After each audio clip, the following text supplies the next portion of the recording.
And Donald Trump's campaign strategy, of which we helped execute on the ground in some of these states, was that, guys, don't spend your time knocking on doors about a suburban soccer mom who's weighing her options. Instead, because that takes 9 contacts to try to get her. 9 points of contact on average. Conversations, discussions, and they could be 30 minutes on it. Instead, turning point, go spend your time in very Republican areas where there are non-registered or what we call disengaged voters.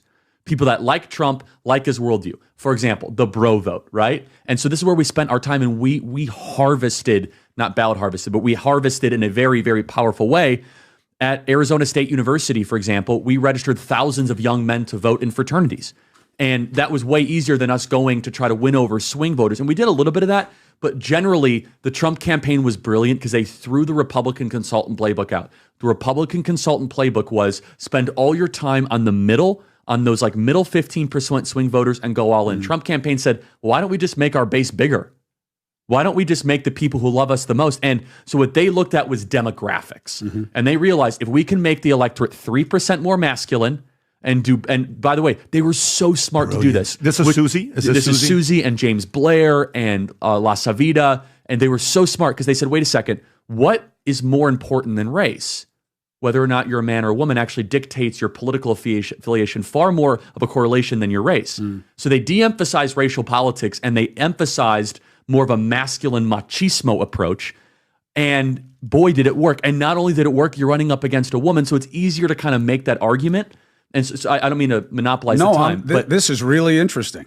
Keep going. And so what the Trump campaign then did, the Republican consultant playbook that Karl Rove basically authored was everything is about high propensity. So there's 2 types of voters, high propensity and low propensity voters. A high propensity voter is typically college educated, lives in the suburbs. You know, they watch Chris, they watch CNN. They have an income over $100,000 a year. They have 2 kids and a picket fence, and they go to soccer games and they don't commit crimes. You know, that type of demo, right?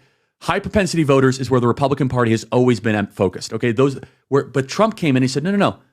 We're going to focus on low propensity voters.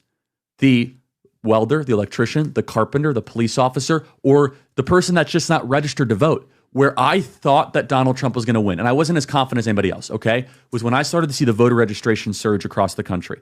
In the summer before, this last summer, new people that were registering to vote were registering at a clip 3-1 versus Democrat. In Pennsylvania, for the first time ever, in Pennsylvania, for the first time ever, we had every county in Pennsylvania, we were out registering Democrats for the first time ever. Now, mind you, what Josh Shapiro did as governor of Pennsylvania is he put in a thing called motor voter, which means you automatically get registered to vote. They thought that was going to help Democrats. When you get your license. When you get your driver's license.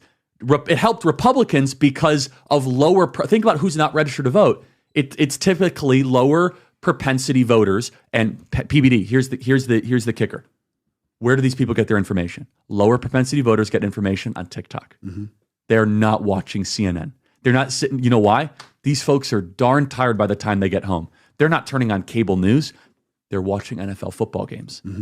So what Donald Trump campaign did is they hacked the 2024 election, not in a way that people would think, where they said, wait a second, everyone has a supercomputer in the right-hand pocket. Why are we worried about what CNN is saying or MSNBC is saying? Why don't we win the information war? And then finally, the kicker, they said, why don't we go on the most ambitious, over-the-top, low-propensity voter communication strategy on Theo Von, Joe Rogan, Nelk Boys, Logan Paul, influencer strategies, right?